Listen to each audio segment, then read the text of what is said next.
Bueno, hermanos queridos, vamos a pasar a la palabra, pero antes de decirles la porción, el lugar donde vamos a estar reflexionando y estudiando en esta tarde, decirles que observando la trayectoria del cristianismo a lo largo de la historia, en algunos sentidos ha cambiado mucho, pero en otros aspectos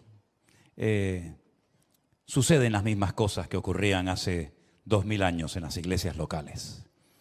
Uno dice, bueno, por ejemplo, los problemas que tenía la iglesia de Corinto, se habrán solventado, ¿no? Se habrán solucionado los problemas a lo largo de la historia. Me temo que no. Los mismos problemas que tenían los hermanos de Corinto, de Éfeso, de Esmirna, de Pérgamo, de donde fuera, se siguen dando hoy en día en las congregaciones, ¿no? Gente, por ejemplo, que fue criada en el Evangelio, que no valora el hecho de haber sido criado en el Evangelio y terminan enfriándose o apartándose. Gente que a lo mejor no terminan de arrancar, no terminan de crecer, de desarrollarse, de madurar en el Señor. A veces no es el caso, gracias al Señor, ¿no? Lo digo de verdad, divisiones internas, líos, problemas entre hermanos que algunos salen de la iglesia más doloridos de lo que entraron en algunas ocasiones, ¿verdad? Así que en un sentido hemos cambiado, pero en otro aspecto el ser humano no sigue siendo el mismo. Siguen habiendo las mismas luchas, las mismas pruebas, las mismas dificultades. Y ya en la época del apóstol Pablo y de los primeros años del Evangelio, comenzó el diablo a tratar de meter en las congregaciones, en las iglesias locales, enseñanzas antibíblicas, enseñanzas y doctrinas de hombres que, aprovechando a veces el vacío que dejaba, por ejemplo, el apóstol Pablo cuando dejaba una iglesia y dejaba un pastor nuevo o un grupo de ancianos, pues se metían, ¿no? Personas que se conocen en la Biblia con el nombre de los judaizantes.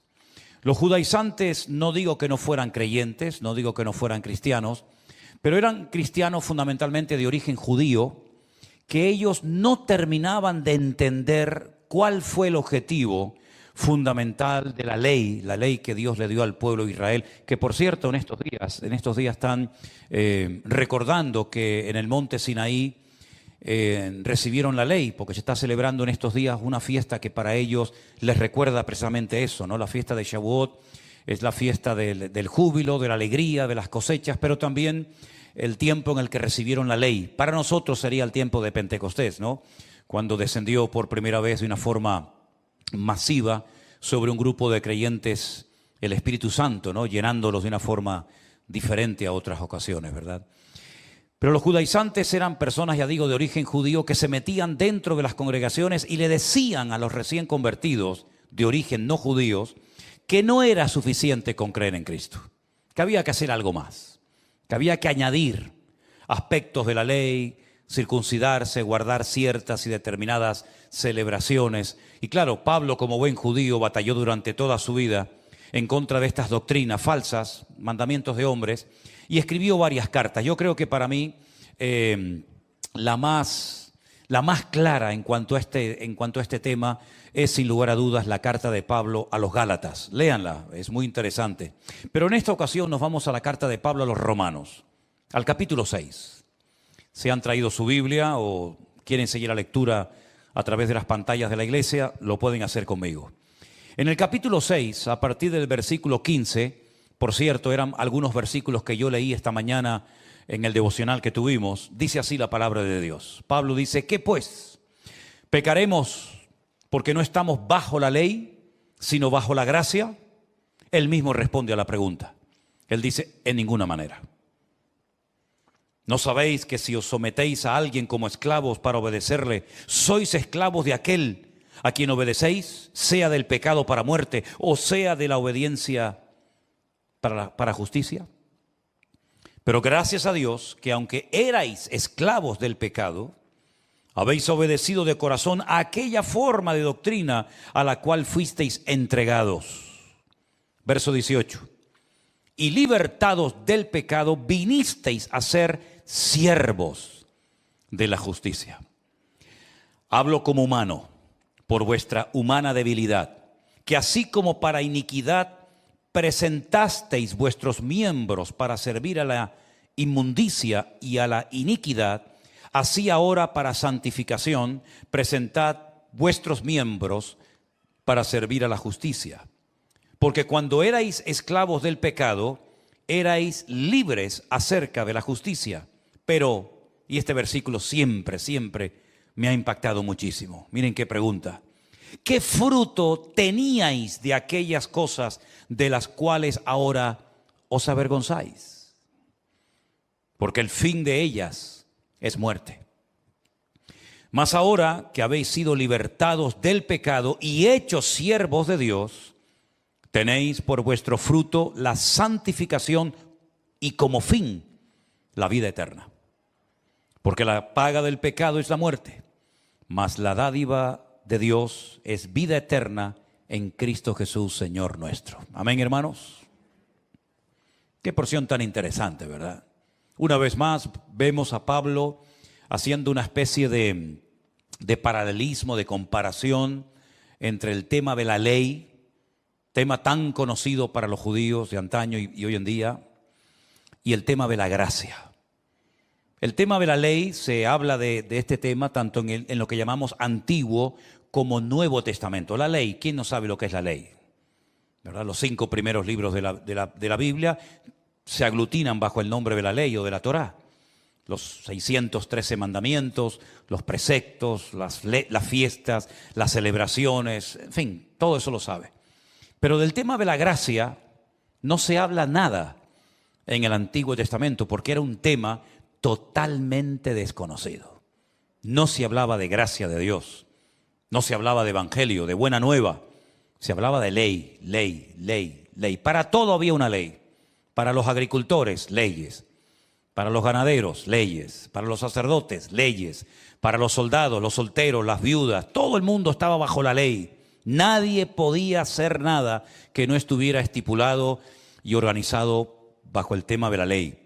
Y había una tribu, que eran los levitas, que habían sido entrenados específicamente para enseñarle precisamente a la gente el tema de la ley.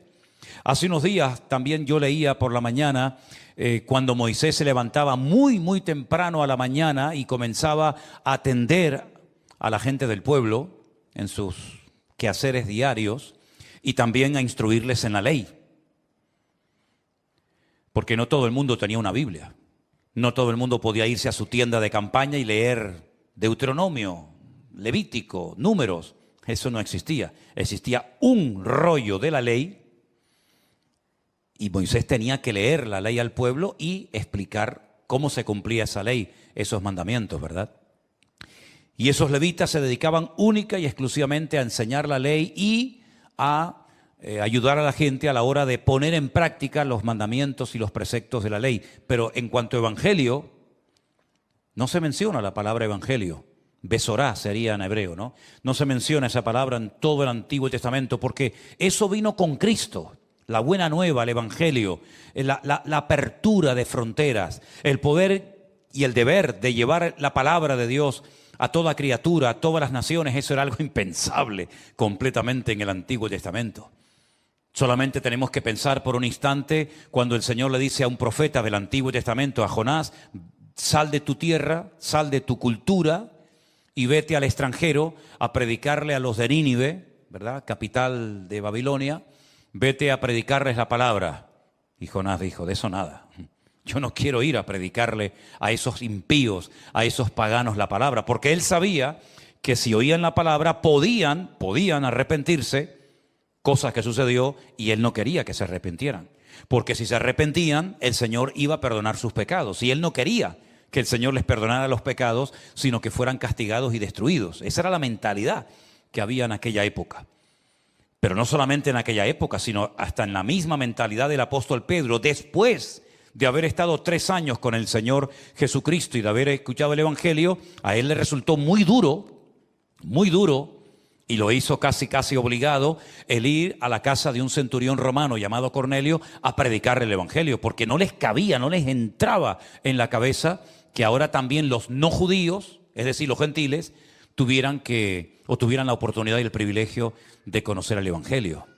Entonces, cuando muchos judíos se convertían y hacían de Cristo el Señor y el Mesías de su vida, ellos, bueno, digamos que se convertían, iban a los cultos, iban a las reuniones, pero no se sentían cómodos con la presencia de gentiles en los cultos. De hecho, hubieron muchos choques.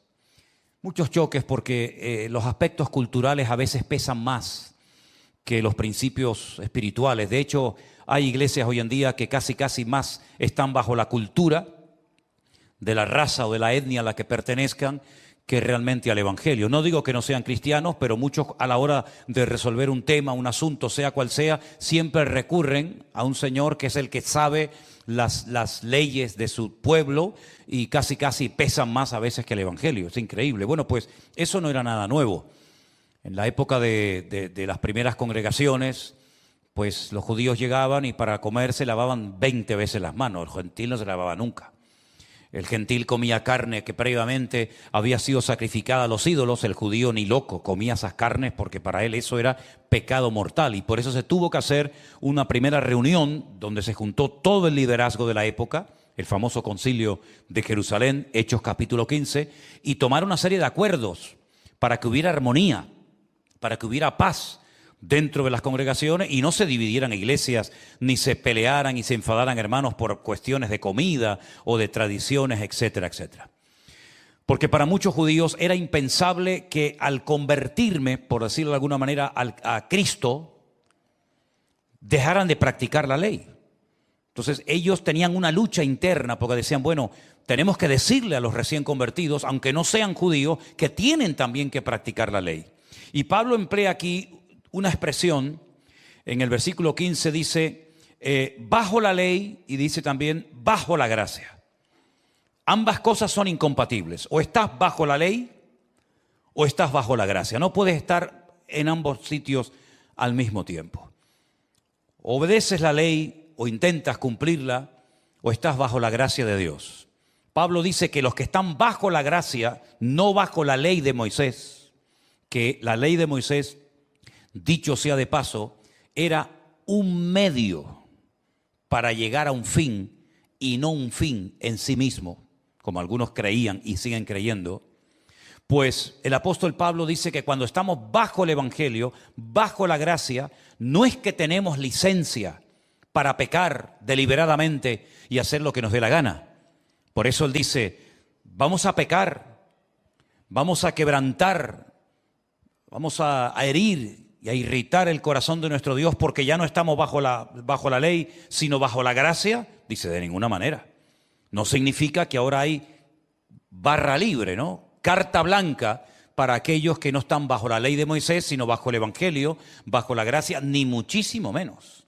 Ni muchísimo menos. Lo que pasa, amados hermanos, es que Pablo compara a los practicantes, a los devotos de la ley, con esclavos. Con esclavos. Porque aunque cumplían o intentaban cumplir la ley, nadie podía cumplirla, porque la ley de Dios es perfecta y ningún ser humano es perfecto hoy en día. Fue perfecto el hombre en un momento determinado de la historia, pero ya no lo es. Ya no somos perfectos. Adán fue durante mucho tiempo un hombre perfecto, hasta que pecó. Y en el momento en el que pecó, como dijimos el otro día, comenzó a sentir, comenzó a desear, comenzó a hacer cosas contrarias a lo que Dios le pedía. Y comenzaron los odios, los homicidios, las guerras, las divisiones, las peleas. Y como dijo Santiago en su epístola, ¿de dónde vienen las guerras y los pleitos? ¿No es de vuestras pasiones y de vuestros deseos? ¿Verdad? En el principio no era así. Por lo tanto, aunque intentaron muchas personas cumplir con los objetivos y con las demandas de la ley, en el fondo eran esclavos, porque no podían liberarse de sus pecados, porque la ley no se dio para liberar al hombre. No se sorprendan por lo que voy a decir, sino en cierto sentido para agobiar al hombre. ¿Por qué digo para agobiar o para presionar al hombre? Por la sencilla razón de que Dios sabía que nadie iba a poder cumplir con las exigencias de la ley. Entonces la pregunta que muchas veces me han hecho, entonces ¿para qué Dios la dio? Si yo te voy a decir que hagas algo y sé que no lo vas a hacer, ¿para qué te lo pido? Dios sabía perfectamente que ningún ser humano, ni siquiera Moisés, podrían llegar a cumplir todas las exigencias de la ley de Dios. Ninguno. Pero a través de esas debilidades, a través de esa impotencia de poder cumplir con todos los objetivos que Dios me ha puesto delante de mi vida, yo tendré que reconocer en algún momento que soy incapaz. Yo no puedo cumplir según tus demandas, porque la ley refleja el corazón de Dios. La ley es perfecta como Dios que la dio es perfecto. Entonces el hombre tenía que ir constantemente al templo a presentar sacrificios de animales, porque era la forma que había en aquel tiempo, no de recibir el perdón de los pecados, ojo con eso, sino de tapar, de cubrir temporalmente los pecados de la persona. No es como hoy en día, que usted pide perdón por sus pecados e instantáneamente sus pecados son perdonados por el poder de Cristo. ¿Cuántos dicen amén? Pero en aquellos días no. En aquellos días, cuando una persona cometía un pecado, depende del tipo de pecado que hubiera cometido, tenía que ir al templo, presentar un animal según lo estipulado por el sacerdote del momento, poner sus manos, confesar públicamente sus pecados imponiendo las manos sobre el animal, porque era como un traspaso, ¿no? Yo le traspaso a ese animal inocente mis pecados, él muere en mi lugar, pero como dice la Biblia, la sangre de animales no pueden perdonar pecados de seres humanos. Si la sangre de toros, de becerros, de cabras, de ovejas pudieran perdonar los pecados del ser humano, entonces ¿para qué vino Cristo a derramar su sangre? Si ya los pecados podían haber sido perdonados de esa manera. Pero no eran perdonados, eran cubiertos temporalmente. Por eso constantemente, permanentemente, el pecador no era libre, sentía culpabilidad, se sentía condenado y tenía que ir un año y otro año y toda la vida a presentar sacrificio, incluso los mismos sacerdotes. Incluido el sumo sacerdote, también tenía previamente, antes de acercarse a la presencia de Dios y orar por el pueblo de Israel, él tenía que hacer sacrificios primeramente por sus pecados y luego entrar a la presencia del Señor. Si los pecados fueran perdonados, con un sacrificio era más que suficiente. Pero en la carta a los Hebreos dice que Cristo murió una sola vez y todos nuestros pecados fueron perdonados, son perdonados en el momento exacto en el que pedimos perdón al Señor por nuestros pecados. Y podemos irnos libres, como dice el término bíblico sería justificados, ¿no? Como si nunca hubiéramos pecado de la presencia del Señor. No es que nunca hubiéramos pecado. Lo que pasa es que Cristo perdona y olvida nuestros pecados y nos vamos libres de su presencia. Y dice la Biblia, y ahora ninguna condenación hay para los que están en Cristo Jesús. Los que no andan conforme a la carne, sino conforme a otro modelo de vida que no es el de la ley, sino el del Evangelio de Jesucristo o la gracia del Señor Jesús. No significa de que no pequemos. Claro que seguiremos pecando. Eso no nos quepa la menor duda.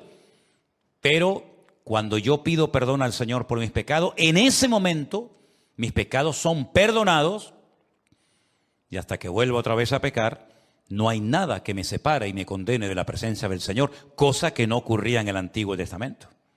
En el Antiguo Testamento tú matabas un animal, derramabas su sangre, pero tu pecado seguía estando en tu corazón.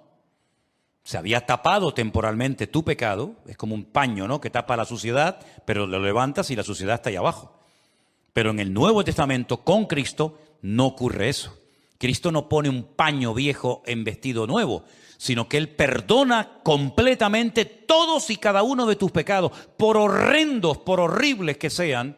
Tú puedes ser libre de la presencia del Señor. Y entonces Pablo lo que le decía a los hermanos, ahora estamos libres, pero no para pecar, sino para honrar y para servir al Señor.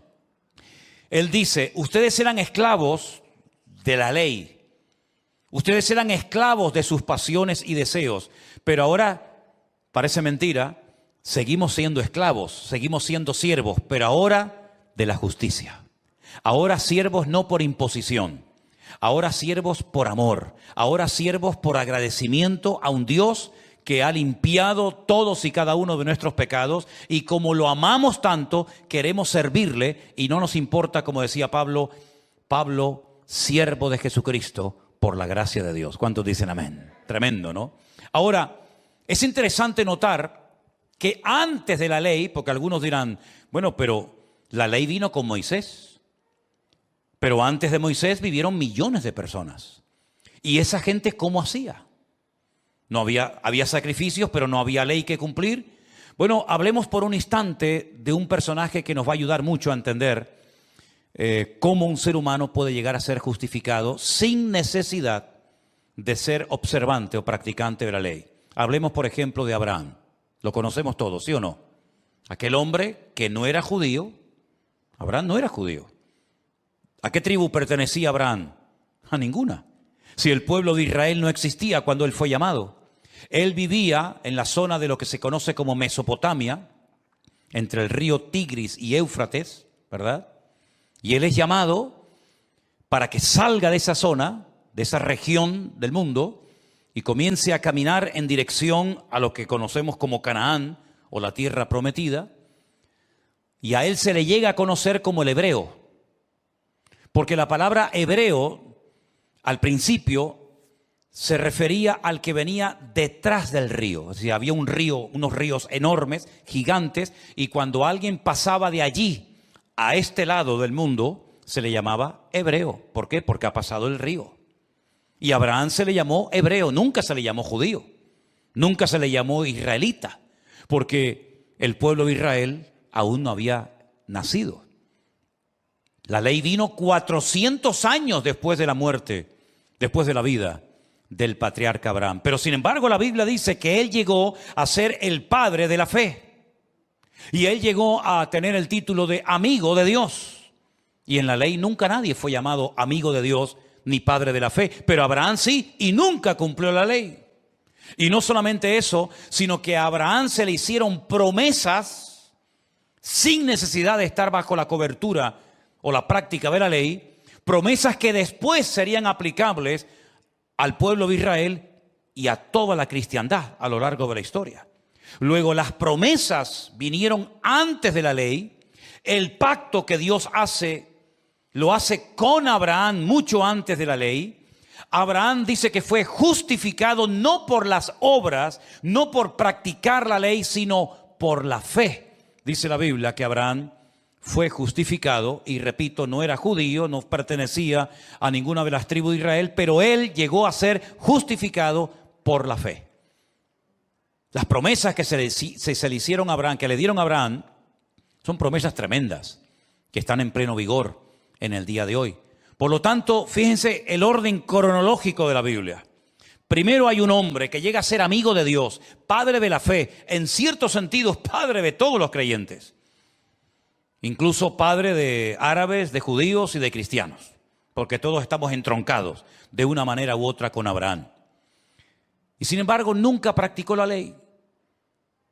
Nunca jamás leyó ni el Deuteronomio, ni Números, ni el Génesis, sino que fue justificado por la fe en su Dios. Entonces vemos que la gente podía ser justificada, es decir, declarado libre de pecados sin necesidad de practicar la ley. Exactamente lo mismo nos ocurre a nosotros hoy en día.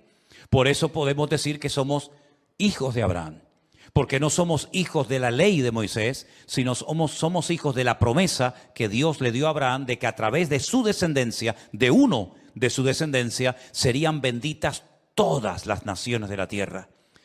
¿Y a quién está haciendo referencia cuando el Señor le dice a Abraham, en ti serán benditas todas las naciones de la tierra?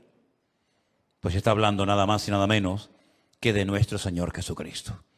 Por lo tanto, mis queridos hermanos, cuando el Señor Jesucristo en el Nuevo Testamento es confrontado con los observantes de la ley, y el Señor Jesucristo le dice, vosotros sois de vuestro padre el diablo. Ellos dicen, no, nosotros somos hijos de Abraham. Nosotros nunca hemos sido esclavos de nadie. Y Cristo se les queda mirando y le dice, si ustedes verdaderamente fuerais hijos de Abraham, las obras de Abraham, el estilo de vida de Abraham, lo estarían llevando a cabo hoy en día. Pero ustedes no son hijos de Abraham. Porque Abraham vio mis días y se gozó. Y entonces, claro, ellos no entienden que Jesús fuera antes de Abraham. Y entonces es cuando le dicen, pero si tú no tienes ni 40 años cumplidos, ¿cómo vas a ser tú una persona antes de Abraham si Abraham fue muchos años o siglos antes de este momento en el que estamos hablando. Y es que el Señor está haciendo referencia a su eternidad. En Cristo moraban dos naturalezas: la naturaleza divina, la naturaleza humana. Era 100% Dios, era 100% hombre. Ya sé que a lo largo de la historia ha habido muchos conflictos, que si era solamente hombre y no era Dios, o era solamente Dios y no era un hombre, sino que se parecía a un hombre, pero realmente, si estudias en profundidad y con seriedad la Biblia, te vas a dar cuenta de que Jesús era 100% hombre, limitado en espacio, en tiempo, se cansaba, tenía que pedir agua porque tenía sed, etcétera, etcétera. Sin embargo, como Dios, era capaz de multiplicar panes y peces, cosa que tú y yo no podemos hacer. Podía perdonar pecados, cosas que los seres humanos no podemos hacer. Podía leer los pensamientos de la gente, podía caminar por encima de las aguas, podía resucitar muertos después de 4 días muertos, etcétera, etcétera, porque Él era Dios en un frasco llamado cuerpo, donde se limitó durante un espacio de tiempo para que viéramos su gloria, para que aprendiéramos otro modelo y estilo de vida diferente al de la ley de Moisés, sino bajo la gracia, el Evangelio de Jesucristo, que ya no va dirigido a una nación, a un pueblo en particular, sino que Jesús dijo: id por todo el mundo y predicad el Evangelio a toda criatura. Claro, ellos creían que era toda criatura judía. Por eso cuando Jesús dijo, en respuesta a una pregunta, ¿cuál es el mandamiento más grande que existe? Y Jesús dijo, pues amarás a Dios con toda tu alma, con todo tu corazón y con todas tus fuerzas. Ese es el mandamiento más grande y más importante. Y a continuación dijo, y a tu prójimo como a ti mismo. Y un judío le dice, ¿y mi prójimo quién es? Porque si tú le dices hoy por hoy a un judío en Israel, amarás a tu prójimo como a ti mismo, te dice, mi prójimo es otro hermano mío judío, pero mi prójimo no es un japonés, un argentino, un chino, un español, un dominicano, porque para él el prójimo es otro judío, y el que no es judío no es su prójimo. ¿Te das cuenta? Sin embargo, el Evangelio rompe esas barreras raciales, culturales, de la índole que sea, porque el Evangelio abre las fronteras. Y entonces cuando Pedro vio que cuando él visita la casa de un centurión romano, son llenos del Espíritu Santo exactamente igual que como ellos fueron llenos, y cuando llega a Jerusalén le dicen los hermanos de la iglesia, ¿qué has hecho, Pedro? ¿Cómo se te ha ocurrido entrar en la casa de un hombre que no es judío? ¿Pero qué has hecho? Nosotros los judíos no entramos a comer a casa de uno que no es de nuestra etnia, de nuestra raza. Y entonces él dijo, yo he entendido que lo que el Señor hace, tal vez nosotros no lo podemos entender, pero que ya no hay impíos o impuros y puros, gentiles y judíos, sino que ahora todos somos iguales delante de la presencia del Señor. ¿Cuántos dicen amén? Es una lástima ver cómo hay cristianos que quieren obligar a la gente a cumplir la ley, que por cierto ya no se puede cumplir, porque hay casi 400 mandamientos de la ley que al no haber templo físico en Jerusalén en la actualidad, aunque quisieras poner en práctica la ley, no puedes porque hace 2000 años que ese templo no existe. Por consiguiente, ni era nadie capaz de cumplir con la ley, ni nadie la puede cumplir hoy en día porque no se puede cumplir, sencillamente porque no se dan las condiciones para poder cumplirla. Cuando le preguntas, por ejemplo, a muchos judíos practicantes, ortodoxos, hasídicos, ¿ustedes están esperando al Mesías? Te dicen que sí, efectivamente están esperando al Mesías. Pero ojo, te dicen, estamos esperando al Mesías, un hombre perfecto, con unas capacidades extraordinarias, una especie de rey David, pero por 1000, elevado a la máxima potencia. Y él va a someter a todos nuestros enemigos para que podamos seguir estudiando con toda tranquilidad la ley de Moisés. Y él mismo, el Mesías, tendrá que subir al templo a presentar sacrificios por sus propios pecados. Lo lamento, pero ese Mesías no tiene nada que ver con el Mesías glorioso, triunfante, que nosotros estamos esperando de un momento a otro para estar por la eternidad con Él. Así que, mis queridos hermanos, cuando Pablo escribe esta carta, él tiene en mente que tiene la gente que salir de ese yugo, tiene la gente que salir de ese círculo vicioso de la ley, de cumplir y cumplir y cumplir, y que nunca, por cierto, vas a cumplir con todo. Y entonces él dice esta expresión, hemos sido libertados del pecado. alguien nos ha redimido, alguien nos ha comprado. Y ese alguien tiene nombre, y es nuestro Señor Jesucristo. Como dije el otro día, ¿quién nos hubiera comprado a nosotros cuando estábamos muertos en nuestros delitos y pecados, hermanos? ¿Quién vino a comprarnos a nosotros? Es como cuando yo le digo a los gente en Israel, cuando ustedes eran un montón de esclavos en Egipto, dígame qué nación viajó, cruzó el mundo entero para ir al faraón y decir, te los compro todos. Te compro todos los esclavos, los niños, los ancianos, los jóvenes, toda la familia. Te compro a todos los ancianos. ¿Cuánto es? Tanto. Y nadie iba a ir a comprar a aquel grupo, aquella masa de gente, de esclavos. Nadie los iba a comprar, nadie. Solamente Dios le dijo a Moisés, ve y saca a mi pueblo para que yo les enseñe cómo me pueden honrar y cómo me pueden servir. Y encima no solamente los compro, sino que les regalo un país entero para que sean libres y me puedan honrar y me puedan servir. Es algo increíble. Lo que Dios ha hecho con esa gente, lo que Dios ha hecho con ese pueblo, no lo ha hecho con nadie. Jesús no vino a comprar una tribu de indígenas del Amazonas perdida. Jesús no vino a comprar los esquimales ni la gente de Mongolia. Jesús vino a redimir a la raza humana, ¿verdad? Pero en ese caso puntual vino a buscar ese pueblo para que a través de ese pueblo todas las naciones de la tierra tuvieran la posibilidad de conocer al único Dios vivo y verdadero. Porque la única nación que enseñaba al mundo que hay un solo Dios era el pueblo de Israel. Si tú ibas, por ejemplo, a los filisteos, tenían un montón de dioses. Si ibas, por ejemplo, a los romanos, tenían un montón de dioses. Los griegos ni te cuento, los babilónicos, todos eran politeístas. El único pueblo de la tierra que en aquel momento cantaba a un único Dios, adoraba a un único Dios, honraba a un único Dios, eran ellos. Y a través de ellos, pues vino ese conocimiento de un único Dios al mundo. Pero ahora es a través de lo que llamamos la iglesia, el cuerpo de Jesucristo, formado por hombres, por mujeres, por niños, por blancos, por negros, por ricos, por pobres, por gitanos, no gitanos, por todo tipo de personas. ¿Por qué? Porque el Señor abrió la posibilidad de que todos le conozcan, de que todos le honren y que todos le sirvan.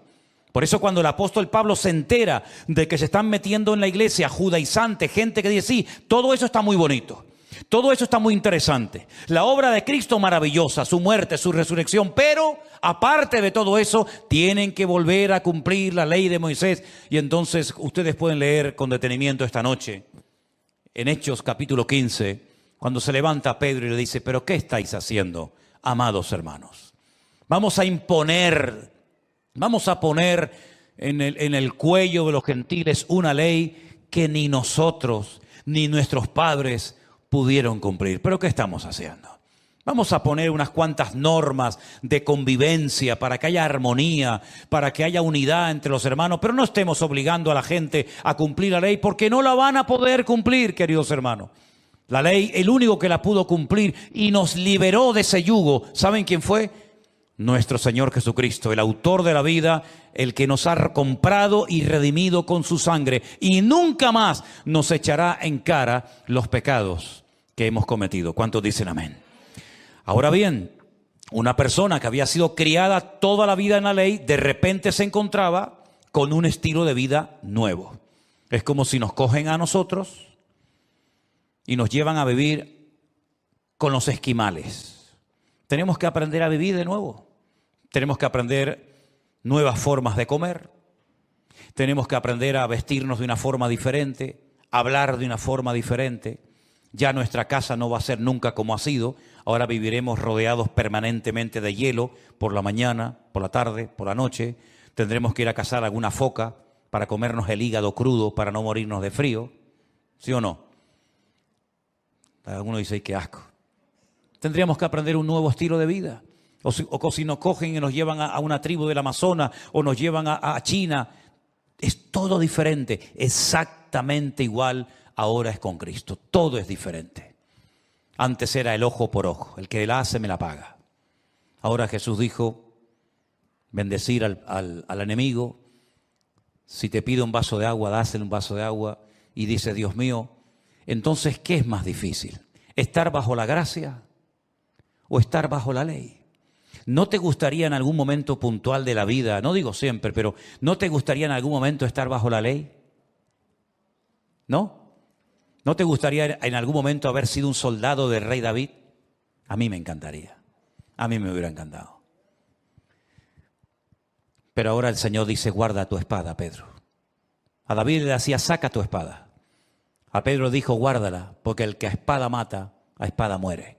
Es un estilo de vida completamente diferente, nuestra forma de pensar, nuestras prioridades, nuestros objetivos. Hay un versículo que les dije antes que siempre, desde que lo leí hace muchos años, me llamó la atención cuando Pablo dice, ¿y qué fruto os queda ahora de aquellas obras de las cuales ahora te da vergüenza hablar de ellas? Porque hubo momentos en nuestra vida que presumíamos de cosas que hacíamos o practicábamos, ¿sí o no? Yo sé que ustedes están en otro nivel espiritual y ustedes fueron toda la vida unos santos que no rompieron ni un plato, ¿no? Pero hay cosas que nosotros hacíamos que hoy en día nos daría vergüenza que la gente supiera que yo hice eso. Sin embargo, en aquel momento presumíamos, ¿no? Mira, anoche me acosté a las 8, a las 4 de la mañana, me emborraché y tú dices, pero no, yo no quiero que nadie sepa esa vida. O tantas y tantas barbaridades. Y Pablo dice, si ustedes ponen en una balanza todo lo que hicieron, ¿qué les quedó? Muerte. No les quedó absolutamente nada. Pero Pablo les propone algo muy interesante. Dice, así como antes ustedes usaban los miembros de vuestro cuerpo para la iniquidad, para el pecado, ¿por qué no los usan ahora para honrar y para glorificar a Dios? Imagínate un ladrón.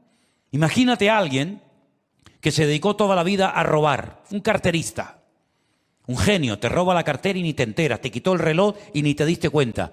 Y ahora Pablo dice, ahora te da vergüenza que la gente sepa que fuiste un ladrón, ¿verdad?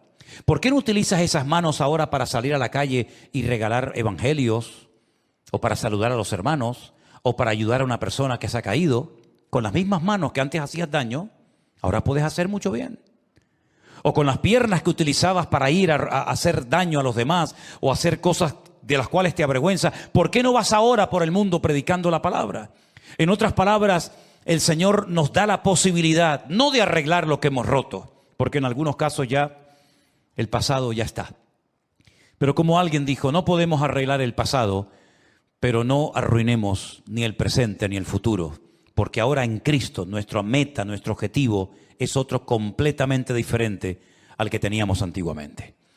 Si nosotros en vez de haber nacido en el año que nacimos, hubiéramos vivido en la época del Antiguo Testamento, todo lo que hacíamos, todo lo que practicábamos, sería siempre mirando a alguien que vendría en el futuro a redimirnos, a derramar su sangre y a perdonar nuestros pecados. Nosotros, por el contrario, miramos en otra dirección. Miramos hacia la cruz, miramos hacia el pasado, hacia un sacrificio perfecto que se llevó a cabo en la cruz y que ya no tenemos que hacer más sacrificios. Por eso es terrible, me imagino que todos ustedes habrán visto imágenes en Semana Santa cuando hay personas que se dan con un látigo en la espalda, lo han visto, ¿no? ¿Hay alguien aquí que hizo eso alguna vez, que se dio así con un látigo? Yo no me imagino muchos aquí dándose latigazos en la espalda, pero no sé, a lo mejor hay alguno. O caminaste de rodillas, con cadenas, haciendo en Las Palmas, en una montaña que se llama la montaña de las Coloradas, en la isleta, ya lo suspendieron. Pero durante años había un señor que se crucificaba. No moría, ¿no? Pero se crucificaba. Y viendo uno esos esfuerzos y esos sacrificios, uno dice, no han entendido lo que Cristo hizo por nosotros en la cruz, que con un sacrificio nos compró, nos redimió y ahora ha cambiado nuestro lamento en baile y nos ha convertido en hijos suyos en su familia. El otro día cuando estaban los hermanos ahí en la entrada con un andamio, poniendo un aparato de aire acondicionado que hemos puesto para tener también fresquito en la entrada de la iglesia, pusieron un andamio. Estaban unos hermanos ahí trabajando con un andamio, pero el andamio que por cierto tenemos en la iglesia no tiene las ruedas. Saben que los andamios se les pone unas ruedas en las 4 patas para que lo puedas mover. Lo tenían que cargar y moverlo. ¿Y sabe lo que me vino en ese momento a la cabeza? ¿Saben lo que me vino a la cabeza? Las procesiones de Semana Santa. Cuando la gente se mete debajo y levantan aquello. Y yo digo, oye, ¿no habrá nadie en una cofradía? El hermano mayor, creo que lo llama. Oye, ¿no habrá nadie que diga, chicos, esperen un momento, esperen? Que hace siglos que se inventó una cosa que es redonda. que se llama rueda, que si lo ponemos en las cuatro patas del trono de quien sea, oye, que quieren ir debajo, métanse debajo, pero no tienen que cargar, sino que hacen así, lo mueven para adentro, para afuera, para atrás, para adelante, y es mucho más cómodo. Oye, a nadie se le ha ocurrido ponerle ruedas a los tronos de la Semana Santa. Oye, yo un día voy a ir a una iglesia y le voy a decir, mire, ¿podría hablar con usted? Le traigo aquí unas ruedas que compré en Leroy Merlin para que se lo ponga ahí y no esté con estos muchachos ahí que van a terminar de las cervicales y van a terminar con la lumbalgia, que van a estar 3 meses sin poder dormir. Pero me dice, no, es que el sacrificio es lo que toca.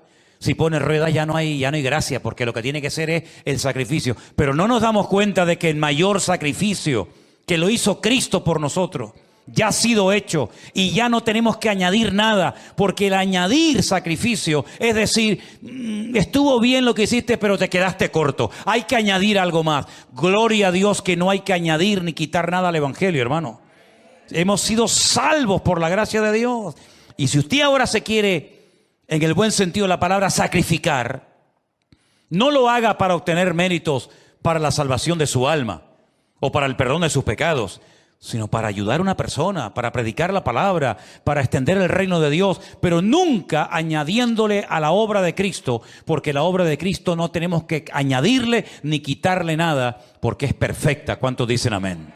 Y él termina como conclusión este mensaje tremendo que le está dando diciendo, miren hermanos, lo dice otra vez, por segunda vez, ya hemos sido libertados del pecado. Lo dice en el versículo 22 y lo dice en el versículo 18, la misma frase, ya hemos sido libertados del pecado. Por lo tanto, ahora el fruto que tiene que dar tu vida, léalo conmigo, versículo 22, hechos siervos de Dios, tenéis por vuestro fruto ¿qué? La santificación.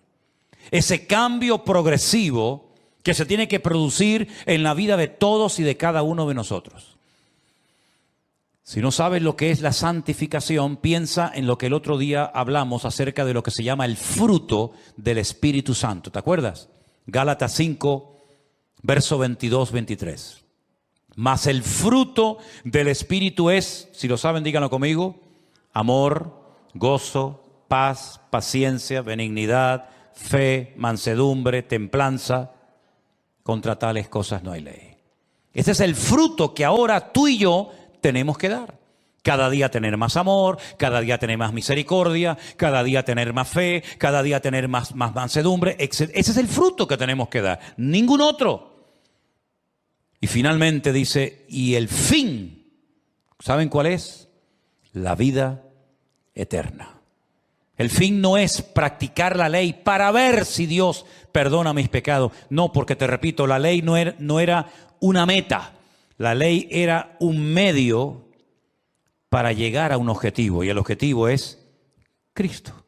Sin Cristo, la ley no tiene ningún sentido. Por lo tanto, mis queridos hermanos, hay que cambiar nuestra forma de pensar en muchos aspectos para que podamos cambiar nuestro estilo de vida. Mientras alguien en la iglesia, alguien en el mundo crea que tus pecados no han sido 100% perdonados, seguirás siendo un esclavo. ¿Cuántos pecados nos perdonó el Señor a nosotros el día que nos arrepentimos y lo aceptamos como nuestro Señor y Salvador personal? Imagínate que tuvieras 50 pecados encima, dentro de ti en ese momento. ¿Cuántos ese día te perdonó el Señor? ¿Los 50? ¿No serían 38, 40, 35? Todos, hermanos, todos. Entonces, ¿por qué llevar un peso? ¿Por qué llevar una culpabilidad innecesaria? Si uno hace algo malo, es lógico que se sienta mal, ¿sí o no? Pero si Cristo me ha perdonado y soy libre, y Él ha dicho, terminada está la obra, consumado es, ¿por qué voy a estar yo llevando un peso, una culpabilidad sobre mis hombros que me aplasta, que me oprime y que me impide disfrutar de la vida? ¿Por qué?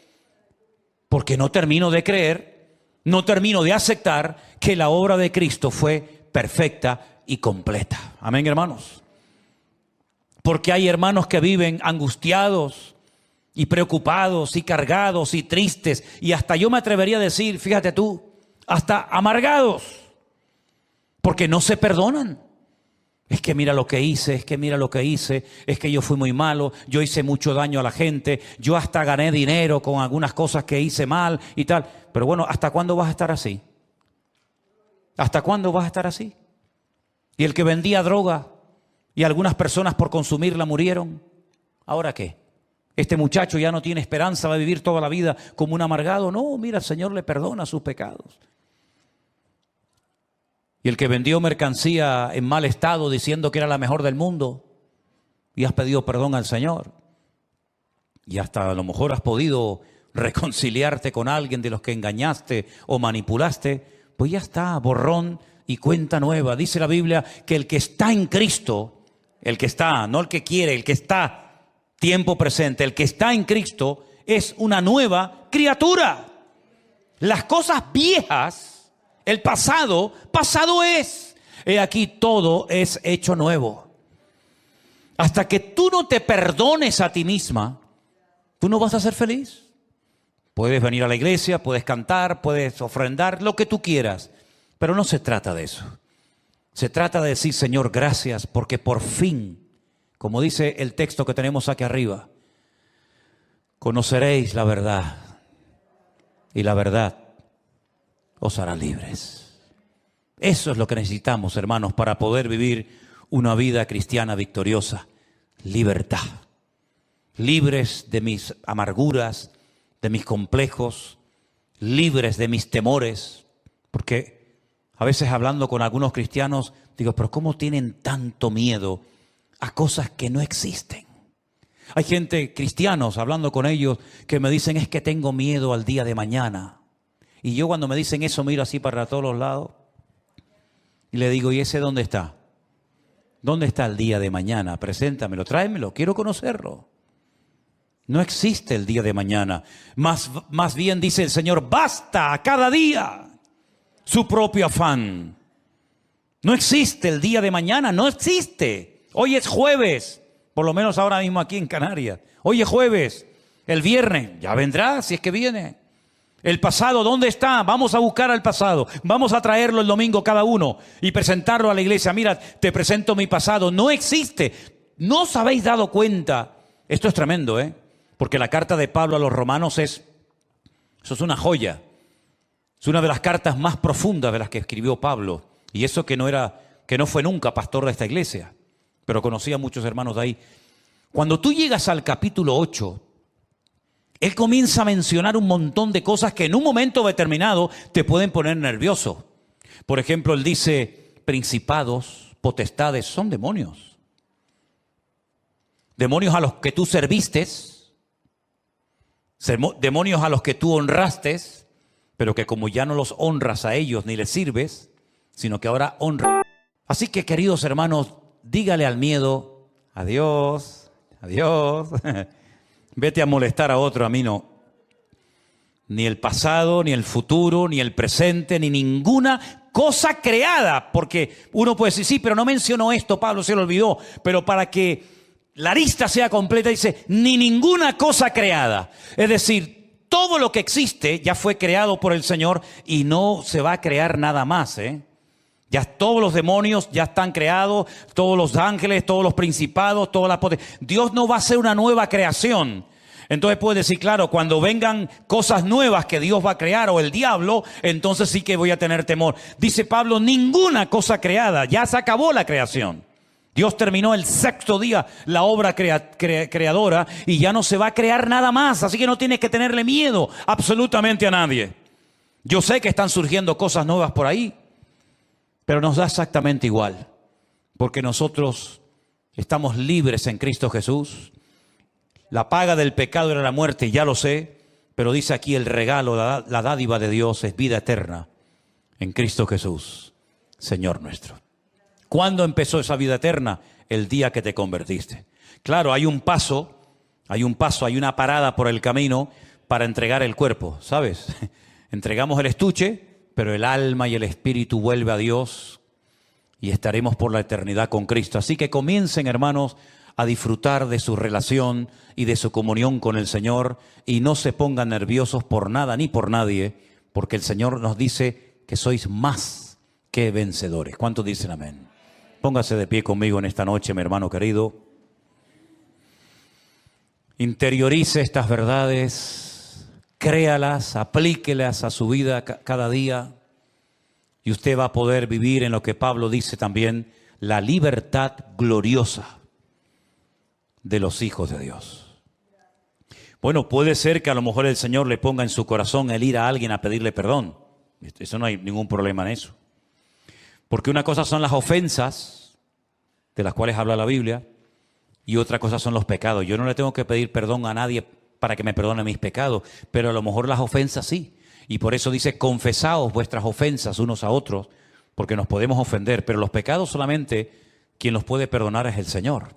Así que cierra tus ojos ahí donde estás y dile, Señor, gracias, gracias, porque soy libre, porque tú has perdonado todos y cada uno de mis pecados. Y yo hoy puedo disfrutar de una vida nueva. Como cantamos al principio, somos nuevas criaturas en Cristo Jesús, Señor nuestro. No hay palabras para agradecerte, Señor, la obra preciosa y completa que tú has hecho en nuestras vidas.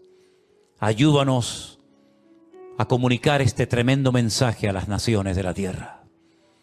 Ayúdanos, Señor, a difundir esta palabra de libertad a las vidas que están hoy esclavizadas por el pecado y por el diablo. Gracias, Señor, porque en medio de un mundo enfermo, de un mundo lleno de esclavos, nosotros podemos vivir libres, gozosos, alegres, porque el Señor está con nosotros como poderoso gigante. Bendito sea tu nombre, Dios. El día que tú moriste, pagaste el precio de nuestros pecados.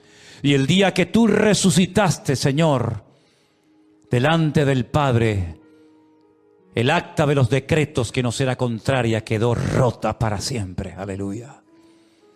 Hay poder en la sangre de Jesucristo, nuestro Señor y Salvador. Dígale gracias por tu sangre, Señor. La sangre de Jesucristo. El Cordero de Dios me ha limpiado de todos y cada uno de mis pecados. Aleluya. Gracias, Señor Jesús. Te alabamos, Señor. Te adoramos. Gracias, Dios.